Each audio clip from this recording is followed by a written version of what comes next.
وقل رب زدني علما.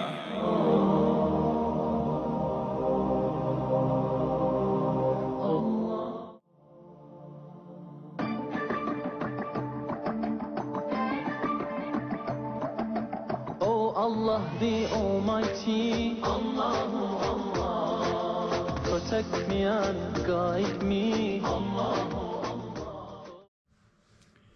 Bismillah ar-Rahman ar-Rahim.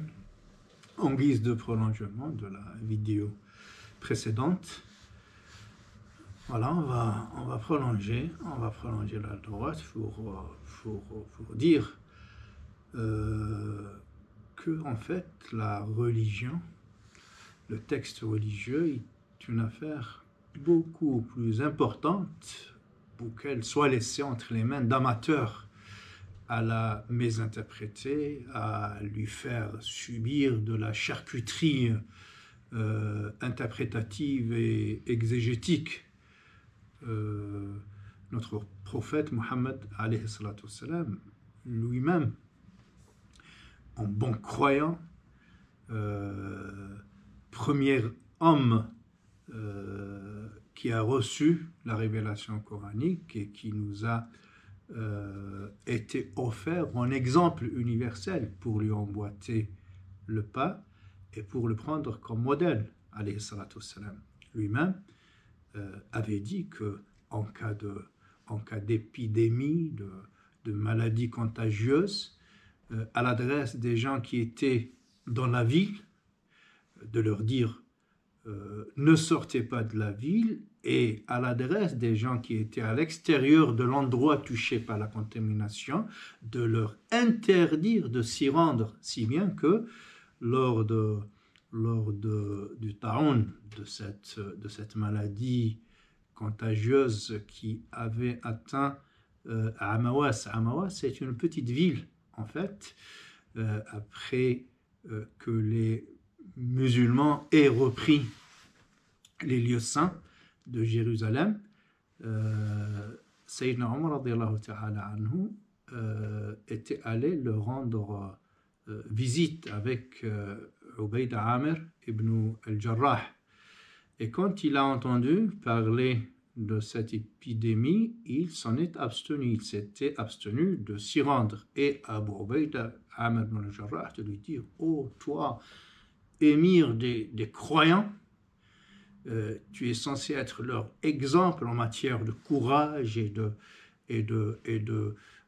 lien étroit et serré avec Allah. Toi, tu as peur. Et Omar de le regarder en lui disant: si seulement un autre l'aurait dit, Ubayda, pour lui dire: toi l'intelligent, toi Amin al-Ummah, donc, parce que Amin al-Ummah, c'est le qualificatif qui lui a été donné par le prophète, alayhi salatu wassalam. Ubayda ibn al-Jarrah, Aminu hadhihi al-Ummah, disait le prophète, alayhi salatu wassalam.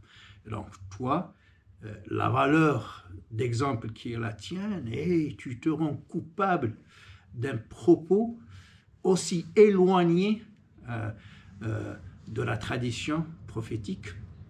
Voilà. Donc on voit bien que même le prophète, alayhi salatu wassalam, avait une mesure on ne peut mieux claire en la matière. Mais comment on aurait été autrement? En fait, le prophète, alayhi salatu wassalam, pour moins que ça, il déconseillait aux gens d'aller assister à la prière collective.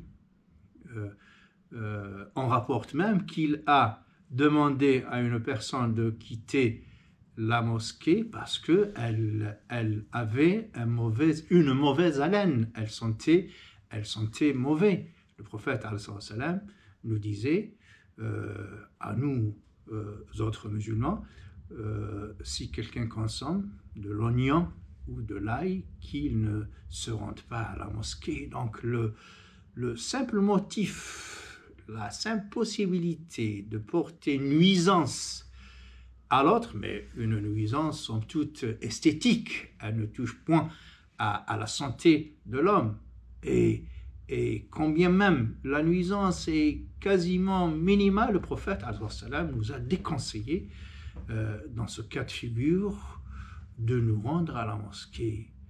Comment on pourra envisager, imaginer un seul moment que le prophète alayhi salatu wassalam autoriserait les regroupements collectifs à un moment de pic de propagation de l'épidémie. Ça ne ressemble pas du tout à l'état d'esprit du prophète alayhi salatu wassalam.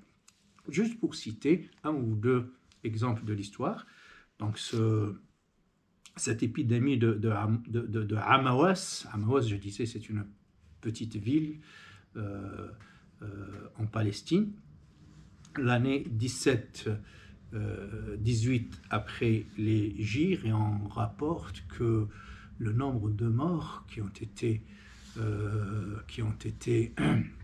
recensés s'élevait à 25 000, voire 30 000, parce qu'en fait l'épidémie s'est propagée et elle a touché au-delà de la petite ville pour toucher l'ensemble du Chem, de la Mésopotamie. Un deuxième moment de l'histoire aussi, raconté par Joseph van Hess, un Allemand très spécialiste, un orientaliste spécialiste de l'histoire musulmane. Donc, justement, il a fait une étude sur les différentes épidémies dans le monde en général et dans le monde musulman en particulier. Il cite le Ta'oun al-Maut al-Aswad, donc l'épidémie de la mort noire qui a ravagé, dit-il, un tiers de l'humanité à l'époque.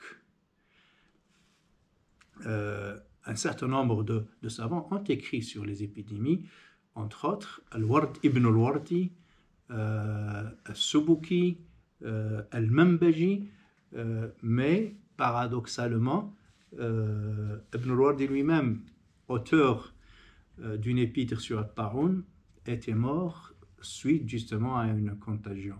Al-Subuki lui-même, qui a écrit un livre sur Al-Ta'oun, sur l'épidémie, est décédé suite à une contamination. Il a fait le Jumu'ah. Le samedi, il a été atteint de la maladie et le mardi suivant, il s'était éteint, rahimahullahu ta'ala. Voilà pour cette deuxième intervention. On attendra la suivante, Inch'Allah. Oh Allah, the Almighty, Allahu Allah, protect me and guide me, Allahu Allah, oh, to your love and mercy, Allahu Allah, Ya Allah.